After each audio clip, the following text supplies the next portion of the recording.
Perfect time to introduce the man who needs no introduction, Ziv Nakajima-Magen. Hello.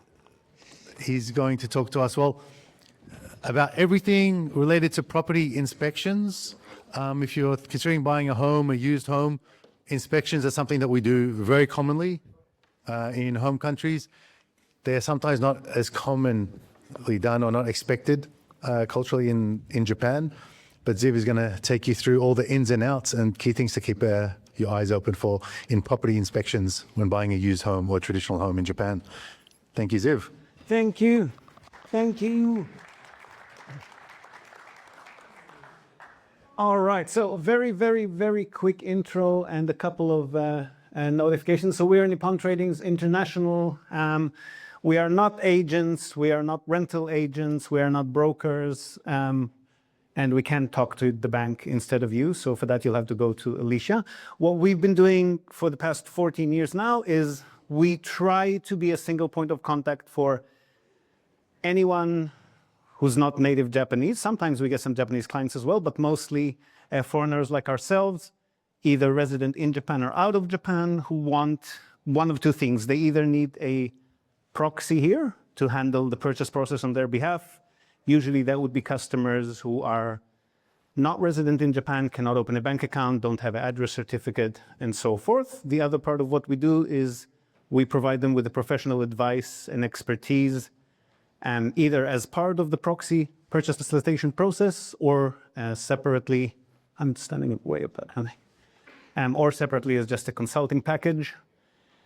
Residential, commercial, land for purchase, for building, renovations, repairs, holiday homes, anything related to real estate, we try to be the single point of contact, and then we will be utilizing third parties, like some of the very talented agents that we've got here in the room with us today.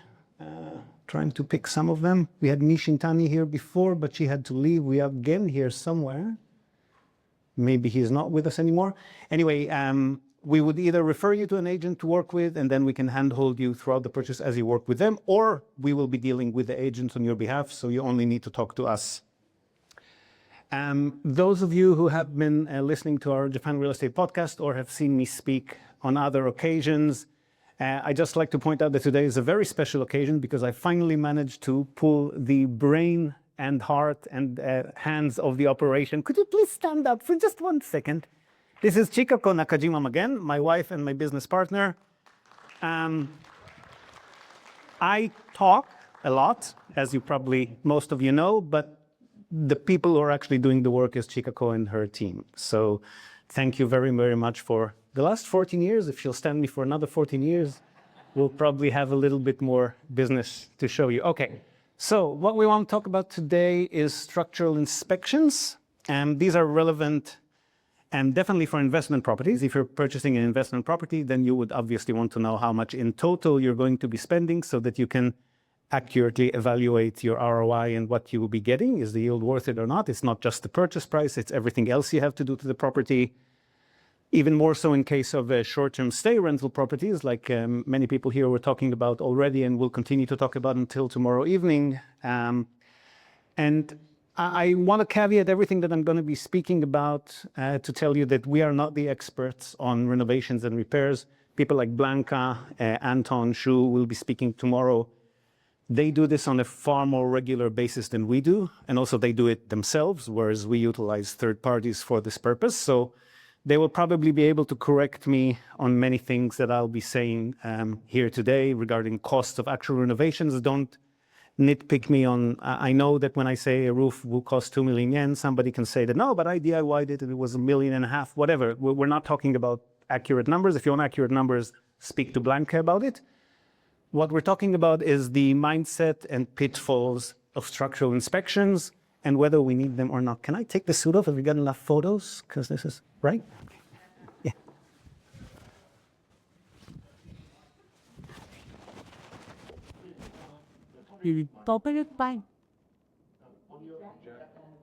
Oh.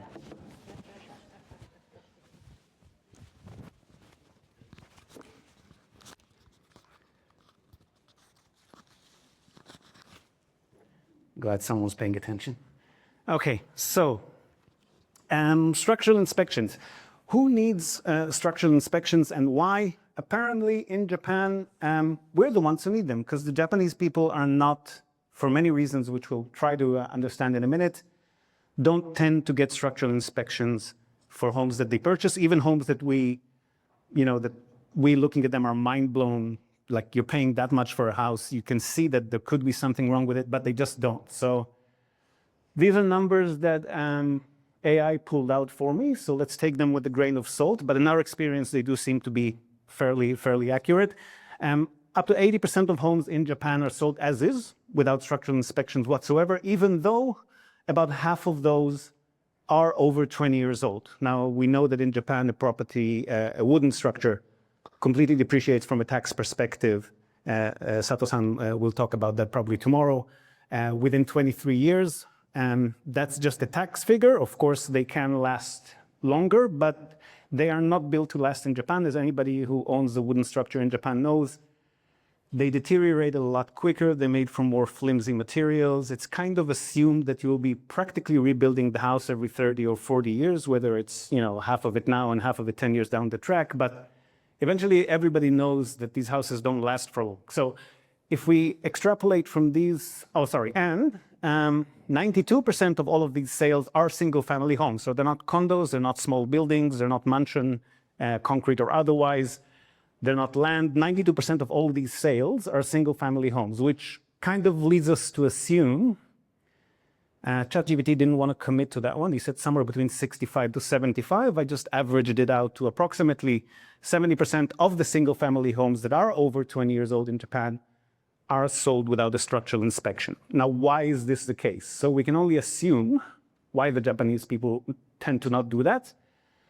Again, like we mentioned, houses are seen as disposable. Everyone's buying something kind of assuming that they'll need to either, severely renovate it or just rebuild it. A lot of them are buying them with the intention in mind that they're going to be rebuilding sooner or later, sometimes sooner down the track, or when things break down to a level that they just don't want to repair anymore. And there's the cost to price ratio, which is, I guess it's a calculation that some people make. For me, it's a bit weird, but some people are thinking, okay, well, I'm buying this house basically just for the price of the land. I'm paying 2 million yen for it. Why on earth would I put 200,000 yens into pay 10% of the price of the house again, just to get it structurally inspected? That might make sense, again, if you have the budget to then rebuild the property, or alternatively, if you're happy with just having a piece of land with something that will eventually be torn down and you're not particularly fussed about what happens with it, you just want to hold onto the land, that's an acceptable assumption, but that's not most of our clients, right? Most of our clients, when they buy these properties, they buy them because they either want to live in them or holiday in them or rent them out or a combination of the three. So they do need the structure to be functional. Another reason is that the properties, that the inspections are not mandated by lenders. So you could get a loan to purchase a house even if you haven't conducted a structural inspection. You might not be able to insure all of it without it, or your insurance might cost you more, but you would still be eligible for a loan if the property otherwise passes all criteria that the lender has. Then a structural inspection is not one of those criteria. And plain old fear of missing out, right? So that's something that our clients have as well. If I go ahead and submit an offer and my offer is pending a structural inspection and it's going to take me 3 weeks to get the inspection done and get the report and evaluate whether I want to continue or not, by that time, somebody might come in, put in an offer without the structural inspection condition. And if I got a nice agent, the seller's agent, is nice, then they might give me the chance to remove the pending clause on mine. In some cases, I'm not going to get that chance, right? So I'm going to book the inspection, pay for it, inspectors. The day before they get there, when I can't get a refund anymore, I'm going to get a call saying, sorry, property was sold to somebody else. I'm out of pocket 200,000 yen, and I've lost the house that I really wanted. So FOMO is definitely a part of it as well. However, what happens when you don't conduct a structural inspection? A lot of things. So first of all, it's important to note, especially for non-residents, some of the Japanese folks and the Japan residents who are living here on some sort of a permanent visa or even on a business or employment visa, If you are a resident of Japan, then you could potentially get subsidies for renovating and or rebuilding your house. Various municipalities, almost every municipality in Japan has some kind of program in place to help battle the Akiya blight. So they will provide subsidies for renovations or repairs. But as non-residents, those are usually not available to us. So if you're not residing in Japan, and furthermore, if you're not residing in that municipality, some of them will not provide those subsidies for holiday homes, for example, only for actual family homes where the whole family's residence is going to be at the property. So subsidies may or may not be available to us depending on our situation. If we do want to get the work, let's say we bought the place, we're assuming we're going to have to be doing some work on it, and we're just assuming that we're going to be able to contract that out. As foreigners, we tend to have a smaller pool of contractors to choose from. Some of them, if we don't speak Japanese, most of them will not be able to work with us. Even if we do speak Japanese, like anything in Japan, the fact that we're a foreigner will, not often, but on a fair few occasions will cause local Japanese service providers not to work with us for fear of misunderstanding or cloaked racism or whatever you want to call it.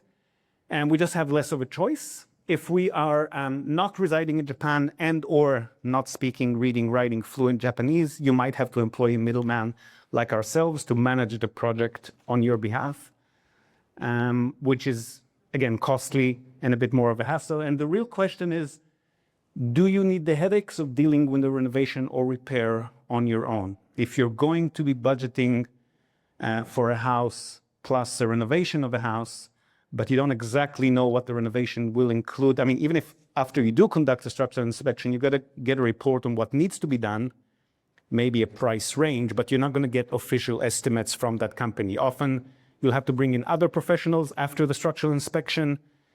Sometimes they're not going to be able to give you an accurate quote before you own the house because they might have to break through floors or ceilings or walls to actually get to the part that requires repair to have a close look at it. They're not going to do that if you don't own the house, obviously. So there are a lot of question marks and potential hassles and headaches down the track if and when you do want to handle these renovations and repairs yourselves. But let's say you do want to go ahead with it and you are assuming that you're purchasing a property and also budgeting for renovation. I would personally prefer to buy something younger and in better shape where I'd rather pay more upfront when I'm purchasing the property than pay some unknown amount down the track, which might or might not be feasible. In some cases, it's going to be like the cost of an entire rebuild of the house, in which case it's not worth it. But some of us do purchase these beautiful older homes and we want them to stay as they are. We don't want to rebuild. We want to buy this, whatever it costs, we're going to renovate it. We're going to get it to where it needs to be. So I understand that sometimes there is the need to purchase and then renovate, but it's probably a good idea to at least have a rough idea of what you're getting into. So here's what we cannot estimate just by looking at a property. So we attend the property, we have a viewing, we might have a remote viewing if we're not here in Japan. We might, if we're very lucky, we might have a friend who actually understands renovation stuff who can come with us and just give us rough estimates of stuff that he can see. But there's stuff that they can't see, right? So plumbing and electrical, if the water is connected and the electricity is connected, then you can turn things on and see whether they work or not. The structural inspectors will do that as well when they come to inspect the property, but they are not plumbers, they are not electricians. So they can look for obvious signs of water leaks. They can, see that switches are turning on and off and, there's nothing, there's no short circuits immediately blowing up. But plumbing and electrical inspections are separate. If you don't get them done, replacing a house's entire electrical system could be, the wiring only, could be costing you up to 2 million yen occasionally. This is all relevant single-family homes up to 100, 130 square meters. So your typical Japanese single-family home, the bigger the property is, the more everything costs, obviously. But on a typical Japanese single-family home, rewiring can cost up to 2 million yen. Plumbing, I don't actually agree with that estimate. I think really serious plumbing issues, if you have to do the entire piping over the entire house, it could be actually even more than 2 million yen. But in any case, if they both need to be done, then you're looking at a good few millions.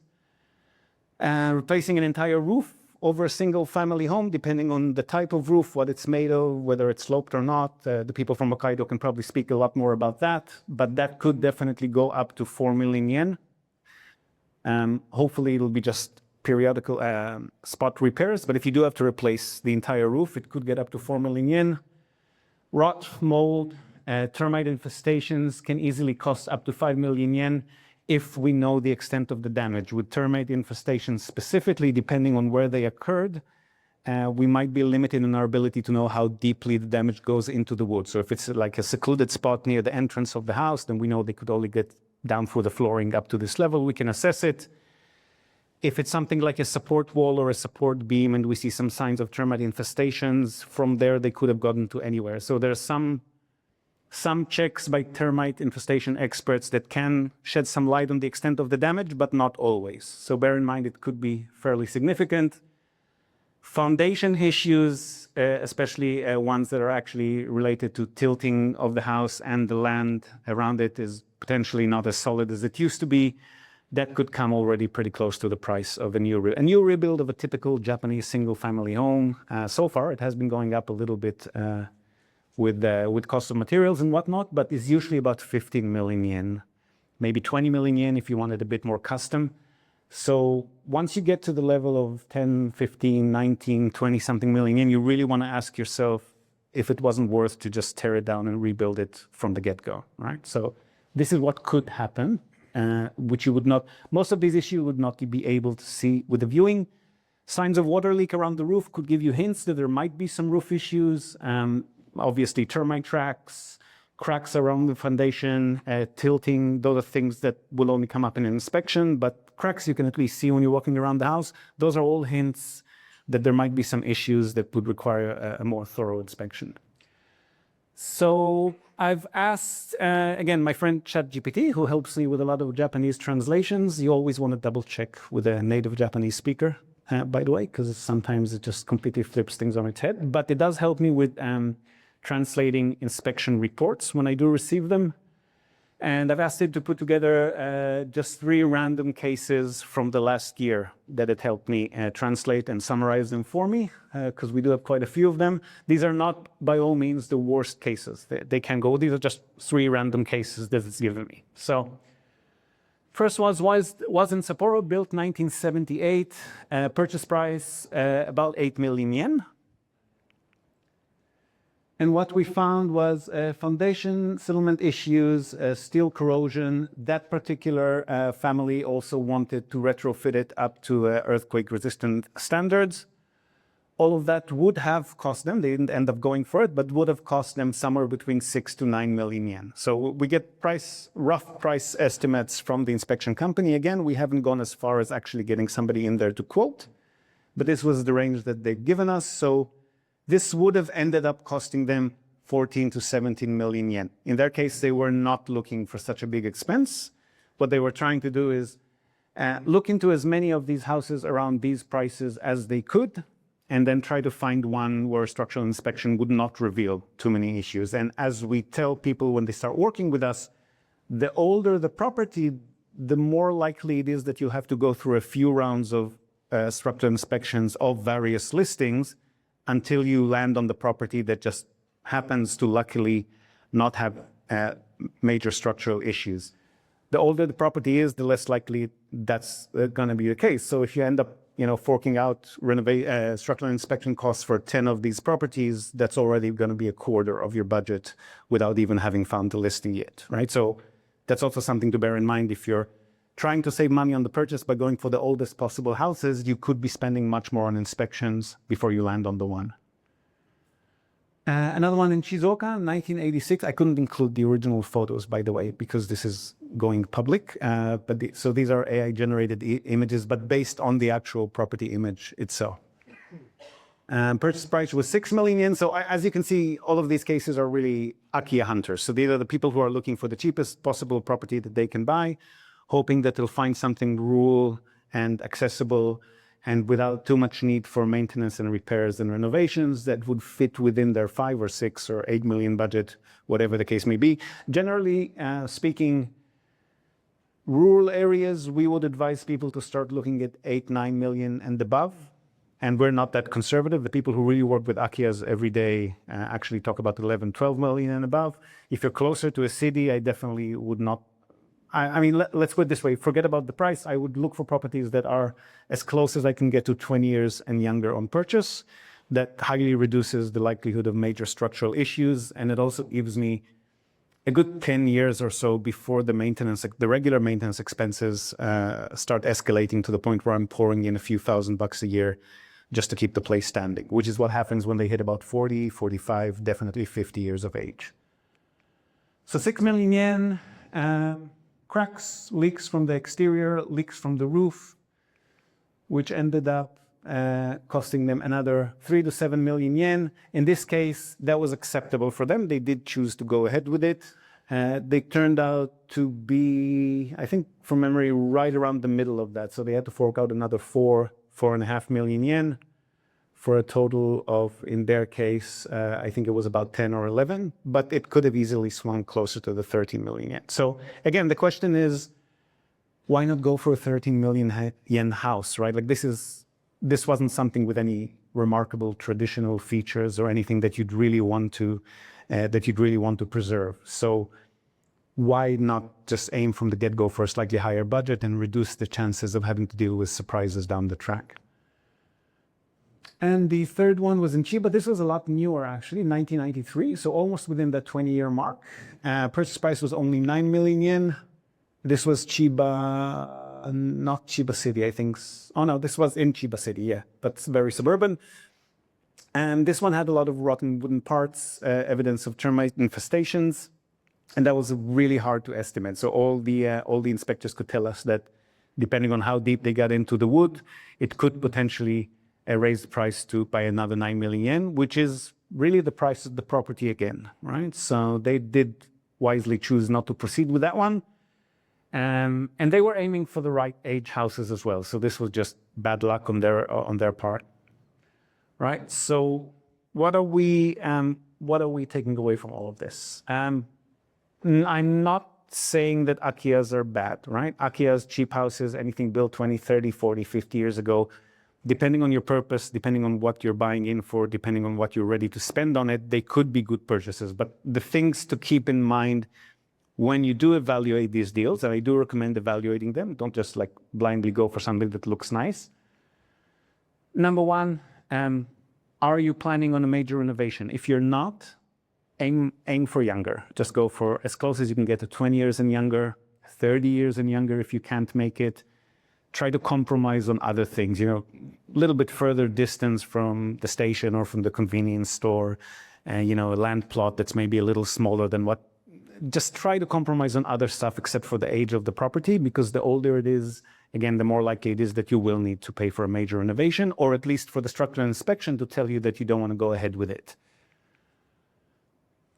If you're buying primarily for land value and you don't actually mind about maintaining the property, making it livable, for as far as the eye can see, you're okay with it slowly deteriorating over time until it's no longer livable, and then you'll decide what to do with it down the track. You're not planning to move your entire family to live in this property.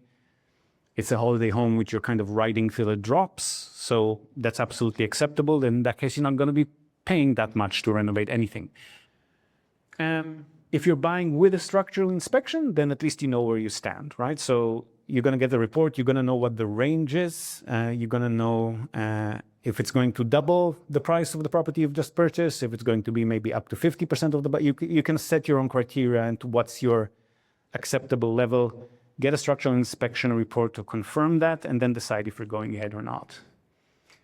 And if you're buying with a renovation buffer that you're comfortable with, so you know that you're buying cheap and you know that you're going to spend that amount of money again, or potentially, let's say, 2 or 3 times the price of the property in total, you're accepting that, you want that, you have this vision about this house that you can then turn it into something out of a dream, you're going to preserve all of the old traditional features, you're okay to pay for the local artisans who know how to handle these traditional features, because those are not as... The people who can do that are rarer and cost more than the people who just come in and do cookie cutter renovations for you, then that's absolutely fine. But the main point is know what you're getting into, because we have, thank you for that.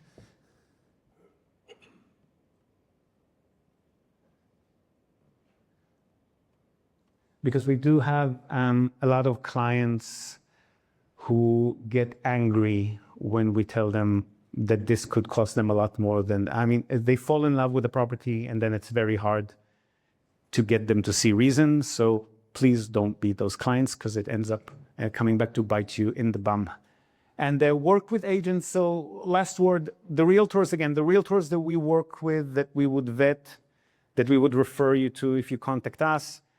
And definitely realtors who I've mentioned at the last summit that we're probably going to be opening up a little NTI Academy for Japanese realtors who want to work with foreigners. So the kind of agents that we're already working with, or the kinds of agents that would graduate this kind of academy, will be agents who will be strategic when they speak to you. So they will ask you about structural inspections. They'll ask you 4 or 5 times if you're sure that you want to forego the structural inspection. But most agents, unfortunately, most agents in Japan, I don't know if it's out of conflict aversion or just because they see the role differently, they wouldn't necessarily advise you or even ask you if you want to submit your offer pending a structural inspection. You see a house, you like it, you fill in the offer form. They're not going to be convincing you to do that. So bear in mind that even though nobody's forcing you to be diligent, due diligence and informed decisions are really on you. So just make sure you know what you're getting into if you don't get the structural inspections. And that is it from me. I think I'm on time. Yes. Thank you. Okay, so let's open up the door for questions then. Anyone have any questions? There's one here, one there.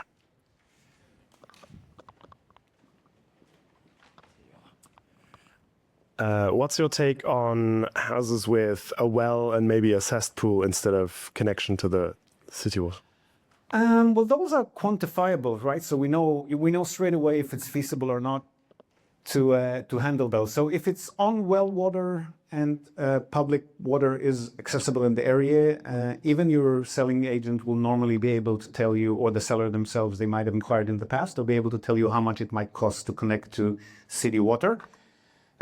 Wells can be unreliable for 2 factors. One is the quality of the water, which you have to keep testing every year. Eventually, you might not be able to drink it. At some point, you even wouldn't be able to bathe in it. At that point, you definitely want to get off well water. And also, wells dry out, right? So we have a customer who arrived at her property the second time she visited. This is about a year after she purchased, to suddenly find that she has no water. And in that area, there are no connections to public water available. She knew that when she purchased, so now she's just getting bottles every time she comes over. The cesspools, the kumitori toilet, you mean? The One for like collected as well. The stinky ones. Yes. Yeah. So those are fairly easy to quantify. If the land is not extremely sloped or inaccessible, and that you can install a septic tank, will usually be about 1 million yen or less, and then that just means, I don't know, 40,000 yen or 50,000 yen a year in annual maintenance. If you need to connect to city sewage, it depends on how far the pipes are from the boundary lines, but usually not more than 2 or 3 million yen, and that would be the best solution if it's available, I'd say. Okay, any other questions? There's one over there.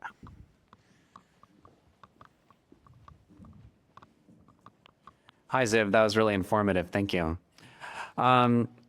As part of Nippon Tradings, you guys recommend to have a property inspected. And you mentioned earlier about the FOMO.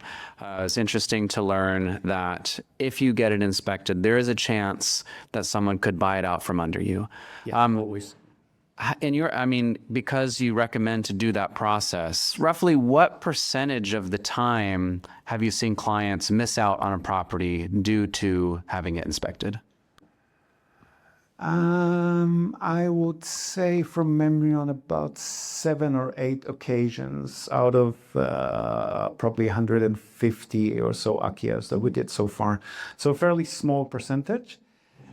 Missing out is one thing. The other thing is, again, you might actually be paying for the inspection only to have somebody else take the property, even though you've already paid for it, you're not going to get a refund. So people get salty about that, and rightfully so, because it cost them 150,000 yen or whatever it is. Sometimes we had one case where, while we had the inspection done, while we were waiting for the report, the seller actually ended up selling. Often it's not even the selling agent's fault, because the seller just ends up selling it for another agent or selling it to a friend or family member. They don't even let the listing agent that you've been speaking to know that it's sold. And then when they come in and say, okay, our buyer is good to go, oh, sorry, I just signed a contract last week. So that can happen. But I'd still rather lose 150, or if it's a big property, maybe 250,000 yen, than buying something that I suddenly find out that I need to pay 15 million yen just to make livable, or to prevent further deterioration. So it's a risk, but it's a risk that we recommend people take. We do have some clients who say, no, this is the one, I'm in love with it, I don't care, whatever it is, no inspection, I want to get it now. So we go with what they tell us to, as long as they're aware of what they're getting into, potentially. Further questions? Hiya. Do you have any tips for choosing a home inspector, or do you have any reputable ones in the Kanto area? Oh, well, they're all licensed and they're fairly strictly monitored. We've been getting a lot of our inspections done through a company called Sakura. I think they have nationwide coverage, and we've been getting very detailed reports from them, but they're definitely not the only one. So depending on locations, normally the listing agent or the buyer side agent that we use will have a local company to recommend. So we just go with their recommendations. We haven't really had any issues with any of the companies. I mean, sometimes the seller will say, oh, I've got an inspection report, and he'll provide some inspection report made by some local company that's just like 2 or 3 pages. So that's a company I wouldn't work with. We'd say, no, we want to bring our own in, because we get very detailed reports, and that's what we like to see. Any other questions? Stream? Nothing from the stream? Nothing from the stream. All good. Thank you very much.